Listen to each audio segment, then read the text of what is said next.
بسم اللہ الرحمن الرحیم۔ السلام علیکم بچوں، کیسے ہیں آپ سب؟ امید ہے آپ سب خیر خیریت سے ہوں گے، اپنا بہت سارا خیال رکھ رہے ہوں گے۔ بچوں، آج کا ہمارے سبق کا جو ہے وہ 13واں ہفتہ، اس کا پہلا دن ہے، اور آج ہم حصہ شاعری کا رخ کریں گے، اور جس نظم کا آج ہم نے مطالعہ کرنا ہے وہ ہے فاطمہ بنت عبداللہ، اور فاطمہ بنت عبداللہ کے شاعر علامہ محمد اقبال ہیں۔ علامہ محمد اقبال جو شاعر مشرق ہیں، ہمارے قومی شاعر ہیں، اور جن کا نام کسی تعارف کا محتاج نہیں ہے۔ آج کی یہ جو نظم ہے بڑی امتحانی جو نقطہ نظر ہے اس سے بھی انتہائی اہم ہے، اور جو تدریسی مقاصد ہیں وہ ہمارے بیٹا یہ ہیں کہ اس کے اختتام تک آپ اس قابل ہو جائیں گے کہ اقبال کی شاعری کے فنی محاسن اور شاعرانہ عظمت سے آگاہ ہو سکیں۔ محاسن خصوصیات کو کہتے ہیں، ٹھیک ہے، اس نظم کا کیونکہ ہم کافی تفصیل سے جائزہ لیں گے۔ پھر یہ کہ اردو شاعری میں شخصی نظم کی صنف سے متعارف ہو سکیں کہ شخصی نظم کیا ہوتی ہے، ٹھیک ہے۔ اور سب سے جو اہم جو ہمارا مقصد ہے اس نظم کو پڑھنے کا وہ یہ ہے کہ ایک مثالی مسلمان لڑکی کے کردار سے ہم واقفیت حاصل کر سکیں۔ اس نظم کو شروع کرنے سے پہلے بیٹا ہم نے اس کے جو اہم نکات ہیں اور اس کا تھوڑا سا پس منظر ہے اس پر پہلے گفتگو کریں گے۔ ان سب اہم جو نکات ہیں اس کو آپ اپنی کتاب پہ نوٹ کرتے جائیں گے، جس طرح سے میں آپ کو کرواتی ہوں، آپ اچھی طرح سے جانتے ہیں۔ پھر اس کے بعد ہم اس کے الفاظ بانی اور تشریح کی جانب بڑھیں گے۔ تو آئیے بیٹا شروع کرتے ہیں۔ اچھا بچوں، کچھ اہم نکات ہیں اس نظم کے جو آپ نے نوٹ کر لینے ہیں۔ سب سے پہلے تو یہ کہ فاطمہ بنت عبداللہ، اگر آپ کو سوال آتا ہے کہ اقبال کے کس مجموعہ کلام میں یعنی ان کی کس تصنیف کا حصہ ہے، تو یہ بانگ درا میں شامل ہے، ٹھیک ہے۔ دوسری اہم بات یہ ہے کہ فاطمہ بنت عبداللہ ہے جو ایک شخصی نظم ہے۔ اب شخصی نظم کس کو کہتے ہیں؟ شخصی نظم بیٹا وہ نظم ہوتی ہے جو کسی ایک شخص کی اس کی شخصیت کی کسی بھی شخصیت کی تعریف میں لکھی جائے، اور اقبال نے بہت سی شخصی نظمیں لکھی ہیں، حضرت ابو بکر صدیق رضی اللہ عنہ کے اوپر، حضرت بلال حبشی کے اوپر، پھر ان کی اپنی والدہ مرحومہ کی یاد میں، یہ ان کی بڑی مشہور نظم ہے۔ بے شمار مغربی مفکرین ہیں، ایسے صوفیاء ہیں جن کے اوپر انہوں نے نظمیں لکھی ہیں۔ اب فاطمہ بنت عبداللہ جو ہے بیٹا، آپ جب اس کتاب کا ٹائٹل دیکھیں گے اس کے نیچے لکھا ہوا ہے کہ یہ ایک عرب لڑکی ہے جو طرابلس کی جنگ میں غازیوں کو پانی پلاتے ہوئے شہید ہوئی۔ ایک چیز آپ نے اور یاد رکھنی ہے، اس سے پہلے کہ میں آپ کو اس کا جو ہے نا بچی کا جو کردار ہے اس کا پس منظر بتاؤں، آپ نے یاد رکھنا ہے کہ یہ نظم 1912 میں لکھی گئی تھی، ٹھیک ہے۔ اچھا، اب یہ آپ نے یاد رکھنا بچوں کہ یہ نظم فاطمہ بنت عبداللہ ایک حقیقی کردار، ٹھیک ہے، یہ بچی تھی 14 برس کی۔ اقبال کو اس بچی کا کردار جو اس کا پس منظر یہ بیٹا کہ یہ سلطنت عثمانیہ جو ترکی کی سلطنت تھی بہت بڑی، ان کی بیٹا جنگ تھی اٹلی کے ساتھ، ٹھیک ہے۔ اب یہ اس کا پس منظر یہ کہ ایک تاریخی کردار ہے فاطمہ بنت عبداللہ، اس کا والد جو ہے یہ عرب بچی تھی، اس کے والد کا نام سردار تھا، ایک عرب سردار، اس کا نام عبداللہ تھا، والدہ کا نام سارہ تھا، ٹھیک ہے۔ سلطنت عثمانیہ جو تھی اس کی جنگ تھی طرابلس کی، اور طرابلس جو آج کل لیبیا کا حصہ ہے بیٹے، ان دنوں یہ سلطنت عثمانیہ کے آپ کہہ لیجئے کہ ان کے انڈر تھا، ان کی ریاست کا حصہ تھا۔ اٹلی نے بحیرہ روم کی فتح کے بعد جب شمالی امریکہ کے ذریعے ترکی کے شہر طرابلس پر حملہ کیا تو ان کا مقابلہ ترک اور عربوں نے مل کے بڑی بہادری کے ساتھ کیا تھا۔ اب یہ جو بچی تھی فاطمہ بنت عبداللہ، یہ بڑی کم عمر، ظاہری بات ہے 14 برس، کئی جگہوں پہ لکھا ہوتا ہے 12، کئی جگہوں پہ 10 ہے، زیادہ تر جو ہے بچوں 14 برس لکھا ہوا ہے اس بچی کی عمر۔ اب یہ کیونکہ جنگ میں حصہ نہیں لے سکتی تھی، لیکن اس کے اندر جذبہ شہادت اور جذبہ جہاد اس قدر زیادہ تھا کہ اس نے جنگ میں جو زخمی سپاہی تھے، جو مجاہدین تھے، ان کو اس نے میدان جنگ میں یہ پانی پلاتی رہی، یہاں تک کہ میدان جنگ میں موجود کیونکہ غازیوں کو پانی پلاتے ہوئے کہیں خود بھی یہ شہید ہو گئی۔ اب اس چھوٹی سی بچی کے جذبہ جہاد نے اقبال کو اس قدر متاثر کیا کہ انہوں نے فاطمہ بنت عبداللہ کے اوپر ایک نظم لکھ کر اسے ایک زندہ و جاوید کردار بنا دیا۔ فاطمہ بنت عبداللہ کو جو بنیادی مقصد تو خراج تحسین پیش کرنا ہے، ٹھیک ہے، کیونکہ جو اس کا جذبہ سرفروشی ہے، جو اس کا جذبہ جہاد ہے، اس نے اقبال کو اتنا متاثر کیا کہ انہوں نے اس بچی پر نظم لکھی۔ لیکن اصل جو چیز ہے وہ یہ ہے کہ اقبال نے اس بچی کے کردار پر نظم لکھ کر امت مسلمہ کی بیداری کا کام لیا، ٹھیک ہے، کیونکہ ان کے سامنے تو مقصد یہ تھا کہ مسلمان قوم کی بیداری، مسلمان قوم اپنا کھویا ہوا مقام حاصل کرے، امت مسلمہ جو ہے وہ اپنا دوبارہ سے اپنے اندر اسی جذبہ جہاد کو جگہ دے، جس طرح کے ہمارے جو آباء و اجداد ہیں ان کے اندر یہ جذبہ پایا جاتا تھا۔ تو اسی طرح سے بیٹا ہم اس کی نظم کا مطالعہ کرنے سے پہلے میں آپ کو، کیونکہ بچے جب پہلی مرتبہ سے پڑھتے ہیں نا تو انہیں اس کے الفاظ بڑے مشکل لگتے ہیں، میں پہلے آپ کو الفاظ معنی لکھوا دیتی ہوں اور اس کے بعد پھر ہم اس کی تشریح کرتے ہیں۔ اچھا جی، الفاظ معنی دیکھیے، آبروئے امت مرحوم، یہ پوری ایک ترکیب ہے، ٹھیک ہے، یعنی وہ الفاظ جو مکمل طور پر ملا کے پڑھے جاتے ہیں نا بیٹے، وہ شاعرانہ اعتبار سے اس کو ترکیب کہا جاتا ہے۔ تو آبروئے امت مرحوم کا مطلب ہے وہ امت جو اپنا مقام بھول چکی ہے، اس کی آبرو عزت کو کہا جاتا ہے نا، تو آبرو عزت امت مرحوم کا مطلب ہوگا امت مرحوم، مرحوم ہم انہیں کہتے ہیں جو مر چکے ہوتے ہیں، لیکن اس کا مطلب ہے وہ امت جو اپنا مقام بھول چکی ہے اس کی عزت، ٹھیک ہے، یہ انہوں نے فاطمہ کو کہہ کے مخاطب کیا۔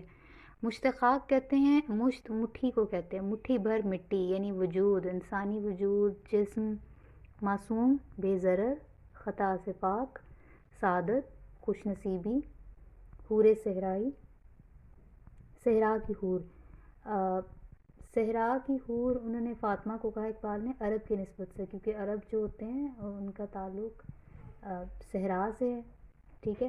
غازیان دین، دین کے سپاہی، اللہ کی راہ میں لڑنے والے یعنی مجاہدین۔ سقائی پانی پلانے کا کام ہے، ٹھیک ہے، بے تیغ و سپر، بغیر تلوار اور ڈھال کے، جسارت آفریں، قابل تعریف جرت۔ گلستان خزاں منظر ہے، ایسا باغ جو خزاں کا منظر پیش کر رہا ہو، یعنی اجڑا ہوا بالکل جو چمن ہے، ٹھیک ہے۔ خاکستر راکھ کو کہتے ہیں، آہو ہرن، پوشیدہ چھپا ہوا، خوابیدہ جو سو رہا ہو، سوئی ہوئی ہوں، گو اگرچہ، شبنم افشاں کہتے ہیں آنسو بہانا، نغمہ عشرت خوشی کا گیت، نالہ ماتم یعنی ایسا شکوہ جو جس میں آہو فریاد شامل ہو، ماتم کیا جا رہا ہو، یعنی آہو فریاد اس کا مطلب ہے، ٹھیک ہے۔ نشاط انگیز باعث خوشی، خوشی کو بڑھانے والا، لبریز بھرا ہوا، ہنگامہ کہتے ہیں بے تابی، ہلچل، بے قراری، بے چینی، تربت خاموش، خاموش قبر، قوم تازہ، نئی قوم، آغوش، گود، تازہ انجم، نئے ستارے، فضائے آسمان، آسمان کی فضاؤں میں، ظہور، ظاہر ہونا، دیدہ انسان، انسان کی آنکھ، نامحرم جو نہیں جانتی یعنی نہ جاننے والا، موج نور، روشنی کی لہر۔ اچھا جی، تابانی چمک، انداز کہن، پرانے انداز، نو، نیا، کوکب تقدیر، قسمت کا ستارہ، پرتو، عکس۔ اچھا جی، یہ الفاظ معنی ہو گئے بچوں۔ اب ہم اس کی ایک دفعہ پڑھائی کریں گے، اس کو آپ سب نے، میں آپ کو پڑھتی ہوں، آپ نے اپنا تلفظ جو ہے میرے ساتھ پڑھتے ہوئے آپ نے اس کو درست کرنا ہے، پھر اس کے بعد ہم اس کی تشریح کی جانب بڑھتے ہیں۔ تو آئیے شروع کرتے ہیں۔ جی بیٹا، یہ ہے ہمارا جو نظم ہے فاطمہ بنت عبداللہ، ٹھیک ہے، اس کی اب پڑھائی کرتے ہیں۔ تو آئیے مل کے پڑھتے ہیں بیٹا۔ فاطمہ، تو آبروئے امت مرحوم ہے، ذرہ ذرہ تیری مشت خاک کا معصوم ہے، یہ سعادت حور صحرائی تیری قسمت میں تھی، غازیان دین کی سقائی تیری قسمت میں تھی، یہ جہاد اللہ کے رستے میں بے تیغ و سپر، ہے جسارت آفریں شوق شہادت کس قدر، یہ کلی بھی اس گلستان خزاں منظر میں تھی، ایسی چنگاری بھی یارب اپنے خاکستر میں تھی، اپنے صحرا میں بہت آہو ابھی پوشیدہ ہیں، بجلیاں برسے ہوئے بادل میں بھی خوابیدہ ہیں۔ فاطمہ، گو شبنم افشاں آنکھ تیرے غم میں ہے، نغمہ عشرت بھی اپنے نالہ ماتم میں ہے، رقص تیری خاک کا کتنا نشاط انگیز ہے، ذرہ ذرہ زندگی کے سوز سے لبریز ہے کوئی ہنگامہ تیری تربت خاموش میں، پل رہی ہے ایک قوم تازہ اس آغوش میں، تازہ انجم کا فضائے آسماں میں ہے ظہور، دیدۂ انسان سے نامحرم ہے جن کی موج نور، جن کی تابانی میں اندازے کہن بھی نو بھی ہے، اور تیرے کوکب تقدیر کا پرتو بھی ہے۔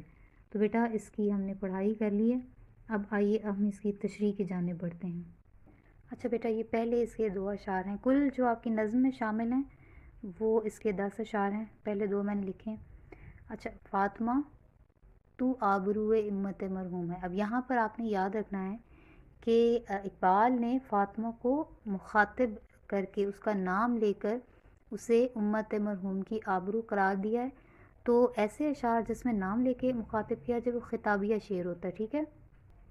تو پہلا جو شعر ہوگا بیٹے یہ خطابیہ شعر بھی کہہ سکتے ہیں، کیونکہ اس میں انہوں نے فاطمہ کو مخاطب کیا ہے اور کہا ہے کہ اے فاطمہ تو اس امت مرحوم کی، یعنی ایسی امت جو اپنا مقام و مرتبہ بھول چکی ہے، جو مر چکی ہے، اب مرنے سے مقام یہی ہے کہ جو زوال پذیر ہے، جو جس کا عروج ختم ہو چکا ہے، ٹھیک ہے، جو زوال کا شکار ہے، جس کو اپنے آباد سے کوئی نسبت نہیں ہے، جو جس حالت میں ہے اسی، جس غفلت کا شکار ہے اسی میں وہ خوش ہے، لیکن ایسی امت کی تو آبرو ہے، عزت ہے، اور اس کو خراج تحسین پیش کرتے اقبال کہتے ہیں کہ اے فاطمہ تیری مشت خاک کا ذرہ ذرہ معصوم ہے، یعنی تیرے جسم کا، تیرے وجود کا ایک ایک ذرہ بے ضرر ہے، یعنی تو نے کسی کو نقصان نہیں پہنچایا۔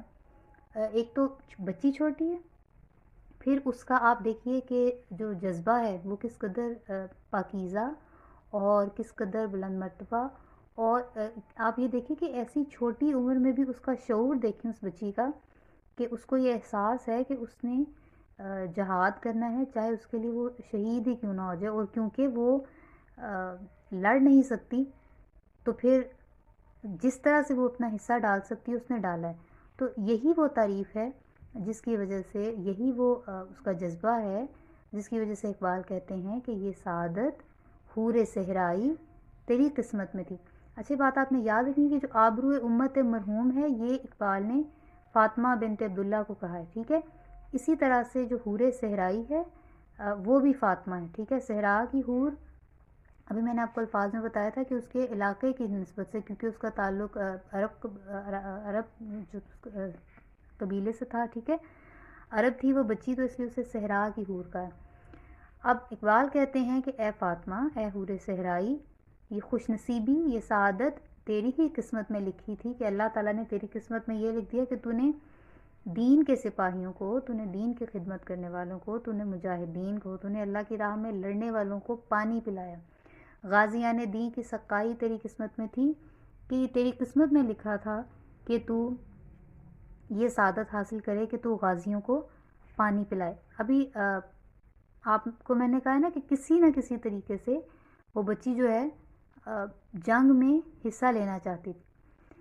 طرابلس کے لوگ اپنا جو علاقہ ہے اٹلی سے بچانا چاہتے تھے، اور اس کے بچے بچے نے اس میں کسی نہ کسی طرح سے حصہ لیا۔ بڑوں نے تو جو بے جگری سے اور بہادری سے اور جوش اور ولولے سے مقابلہ کیا ہی کیا تھا، لیکن اس سے ہمیں یہ پتہ چلتا ہے کہ بچے بھی اس معاملے میں کسی سے پیچھے نہیں تھے۔ تو اگلے شعر کی جانب بڑھتے ہیں۔ اچھا جی، پھر اگلا شعر ہے یہ جہاد اللہ کے رستے میں بے تیغ و سپر ہے، جسارت آفریں شوق شہادت کس قدر۔ اقبال کو فاطمہ بنت عبداللہ کی جو شہادت ہے، جو اس کا جذبہ جہاد ہے، اس کی جو کم عمری ہے لیکن اس کی جو بے خوفی ہے اور اس کا جو جذبہ جہاد ہے، اس نے اتنا متاثر کیا ہے کہ وہ کہتے ہیں کہ یہ اللہ کے رستے میں فاطمہ بنت عبداللہ جو تو نے جہاد کیا بغیر تلوار کے اور بغیر ڈھال کے۔ اب وہ بچی لڑ تو نہیں نہ سکتی، اسے پتہ ہے کہ وہ اگر میدان جنگ میں زخمیوں کو پانی پلائے گی تو کہیں سے کوئی اڑتی ہوئی تلوار یا کوئی تیر یا کوئی بھی چیز آ کر اس کو لگ سکتی ہے، کسی گھوڑے کے پیروں کے نیچے آ سکتی ہے، کچھ بھی ہو سکتا ہے، ٹھیک ہے، یہ سب جانتی ہے وہ بچی، لیکن اس کے باوجود وہ وہاں موجود ہے۔ اور اس جسارت نے، اس جرت نے، اقبال کہتے ہیں کہ ہے جسارت آفریں شوق شہادت کس قدر کہ تیرے تو اس جرت کو سلام کہ تیرے اندر شہادت کا شوق کتنا زیادہ ہے. ٹھیک ہے بیٹے، زندگی کس سے پیاری نہیں ہوتی، لیکن اس بچی کو اپنی جان کی پرواہ بھی نہیں ہے، اور جو شوق شہادت ہے اس کو اقبال نے جسارت آفریں کہا ہے کہ قابل تعریف ہے وہ جرت اس بچی کی کہ جس نے اس کے اندر شہادت کا اتنا جذبہ اور شوق بھر دیا. اقبال کہتے ہیں یہ کلی بھی اس گلستان خزاں منظر میں تھی. اب وہ یہاں پر حیرانی کا اظہار کر رہے ہیں اس شعر میں. کلی انہوں نے کسے کہا ہے؟ فاطمہ بنت عبداللہ کو. ٹھیک ہے، کلی کون ہے؟ فاطمہ بنت عبداللہ. اس گلستان خزاں منظر میں تھی. وہ اقبال جو ہے نا یہاں پر وہ حیرانی کا اظہار کریں. گلستان باغ، کون سا باغ؟ امت مسلمہ کا، مسلمان امت. لیکن کیسا باغ ہے؟ جو خزاں منظر ہے. ٹھیک ہے، یعنی جو خزاں کا منظر پیش کر رہا ہے، یعنی جو زوال کا شکار ہے.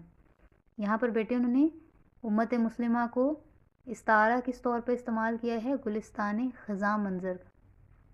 ایسے گلستان سے بیٹا انہوں نے اس کو تشبیہ دی ہے جو خزاں کا منظر پیش کر رہا ہے. ٹھیک ہے، لیکن وہاں پر ایک کلی کون سی ہے؟ کلی ایک ایسی نمودار ہوئی ہے جس نے اس کے اندر پھر سے ہریالی جو ہے بیٹا اس کو پیدا کرنے کے اسباب پیدا کر دیے. ٹھیک ہے، بے شک اقبال نے امت کو گلستان خزاں منظر بھی کہہ دیا. اگلے مصرے میں انہوں نے خاکستر بھی کہہ دیا. وہ کہتے ہیں کہ ایسی چنگاری بھی یارب اپنی خاکستر میں تھی. کہ ایسی خاکستر انہوں نے بیٹے امت مسلمہ کو کہا ہے. خاکستر راکھ، یعنی جب آگ بالکل جل کے راکھ بن جاتی ہے نا، اس کے اندر سے کوئی چنگاری، آپ کو پتہ نا کبھی کبھار نکل آپ سے ہلائیں کوئی چنگاری نکل آتی ہے. وہ چنگاری کون ہے؟ فاطمہ بنت عبداللہ. کلی بھی فاطمہ ہے اور چنگاری بھی فاطمہ ہے. تو اقبال یہ جو شعر ہے کلی والا، اس میں وہ کہتے ہیں کہ اس میں حیرانی کا اظہار کرتے ہوئے اپنے اللہ کو مخاطب کرتے ہوئے کہتے ہیں کہ یا رب، ایسی امت جو بالکل کسی خزاں زدہ گلستان کا منظر پیش کر رہی تھی، اس میں ایک ایسی بچی بھی کلی کی طرح نمودار ہوئی جس نے اس باغ میں، اس امت میں پھر سے ہریالی پیدا کرنے کے اسباب جو ہیں ان کو روشن کر دیا ہے. اور کیا ایسی چنگاری بھی اپنی راکھ میں موجود تھی، یعنی یہ ایسی امت جو جل کر راکھ ہو چکی ہے، یعنی عروج کے بعد بری طرح سے زوال کا شکار ہو گئی ہے، اس کے اندر سے پھر سے کوئی چنگاری نمودار ہو گئی. آپ جانتے ہیں بچوں کہ چنگاری ہی جو ہے دوبارہ سے آگ بھڑکانے کا سبب بن سکتی ہے. اب کیونکہ یہاں پر بے شک اقبال نے مسلمانوں کو، آپ دیکھیے کہ تنقید تو انہوں نے کی ہے، امت مسلمہ کو انہوں نے خزاں منظر بھی کہہ دیا، ایسا گلستان ہے. ٹھیک ہے، خاکستر بھی کہہ دیا. لیکن مجموعی طور پر اقبال جو ہیں رجائیت کے شاعر ہیں. اقبال خوش امیدی کے شاعر ہیں. اقبال کے ہاں نا امیدی نہیں. ٹھیک ہے، وہ تو لا تقنطوا من رحمت اللہ کے شاعر ہیں کہ اللہ کی رحمت سے مایوس نہ ہوں. اگر ان کی شاعری میں اتنی ہی وہ زیادہ مایوسی ہوتی تو مسلمانوں کے اندر کبھی بھی وہ جذبہ پیدا نہ ہوتا اپنے مقام کو دوبارہ حاصل کرنے کا. تو اسی لیے وہ بیٹے اگلا ہی جو شعر آئے گا اس میں وہ کیا کہتے ہیں؟ کہتے ہیں کہ اپنے صحرا میں بہت آہو ابھی پوشیدہ ہیں. صحرا بیٹا آہو کہتے ہیں ہرن کو. ٹھیک ہے، لیکن یہاں پر اقبال کی بالکل وہ ظاہری مطلب پر آپ نے نہیں جانا، میں نے ویسے آپ کو معنی تو لکھوا دی ہیں. اس سے مراد یہ ہے کہ صحرا سے مراد ہے اپنی امت مسلمہ میں ایسی بہت سی ہستیاں ابھی پوشیدہ ہیں، بالکل فاطمہ بنت عبداللہ کی طرح، جو اس امت کی لاج رکھنے والی ہیں. ٹھیک ہے، جو اپنے مذہب کی پہچان ہیں. تو بجلیاں برسے ہوئے بادل میں بھی خوابیدہ ہیں. خوابیدہ کہتے ہیں سوئی ہوئی ہونا. برسا ہوا بادل بیٹے سے مراد ہے وہ بادل جو برس کر جا چکا ہے، یعنی وہ عروج جو مسلمانوں میں سے، یعنی مسلمان امت جو ہے اس میں سے عروج کا دور ختم ہو کر برس چکا ہے. برس چکا ہے یعنی ختم ہو چکا ہے. ٹھیک ہے، اس کے بعد بادل جب بارش برس جاتی ہے تو خالی ہو جاتے ہیں نا. تو اسی طرح سے مسلمان بھی، امت مسلمہ بھی اس بادل کی مانند ہے جس میں سے جو بارش برس چکی ہے، یعنی ان کا عروج ختم ہو چکے اور اب وہ خالی بادل کی طرح یعنی زوال کا شکار ہیں. لیکن اقبال کہتے ہیں اس میں بھی کہیں نہ کہیں کوئی بجلیاں ابھی سوئی ہوئی ہیں جو ایک دم سے کڑک سکتی ہیں. ٹھیک ہے، اور یہ بھی اس کی مثال بھی انہوں نے اسی لیے دی ہے کہ فاطمہ بنت عبداللہ جو ایک چھوٹی سی بچی ہے، اگر کوئی قوم جو ہوتی ہے بیٹا، اس کے بچے جو ہوتے ہیں، جو اس کی آنے والی جو نوجوان نسل ہوتی ہے، وہی اس کا مستقبل ہوتی ہے. تو اقبال اس لیے جو ہیں وہ مایوسی کا شکار نہیں ہے کہ ایسی امت جس کے بچوں میں بھی ابھی جذبہ جہاد موجود ہے تو اس کی قسمت سے مایوس نہیں ہوا جا سکتا. اسی لیے یہاں پر بیٹے وہ امید کا سبق دیتے ہوئے کہتے ہیں کہ ابھی ہماری امت میں ایسی بہت ساری ہستیاں موجود ہیں جو بھی ظاہر نہیں ہیں، اور بجلیاں برسے ہوئے بادل میں بھی خوابیدہ ہیں کہ مسلمان جو امت ہے بے شک یہ زوال کا شکار ہیں، لیکن کہیں نہ کہیں فاطمہ بنت عبداللہ جیسی جو ہستیاں ہیں، یہ کردار ہیں، یہ بجلیوں کی صورت میں موجود ہیں. تو بیٹا آج ہم نے 5 اس کے اشعار کر لیے. ابھی میں آج کا آپ کو کام دیتی ہوں، ٹھیک ہے؟ تو اس کو آپ نوٹ کر لیں. اچھا بیٹا، گھر کا کام یہ کہ آج جو میں نے آپ کو الفاظ معنی لکھوائے تھے وہ سارے اپنی کتاب کے اوپر اسی طرح سے تحریر کرنے ہیں اور ساتھ میں یاد کرنے ہیں. اس کے علاوہ آج ہم نے 5 اشعار کیے تھے، تو آپ نے نظم نمبر 3، 4 اور 5 کی تشریح کرنی ہے اور مجھے اپنا کام ان باکس کر دینا ہے. بیٹا آپ کو کوئی پریشانی ہو تو آپ مجھ سے پوچھ لیجیے گا، اور اپنا بہت سارا خیال رکھیے گا. فی امان اللہ. اللہ حافظ.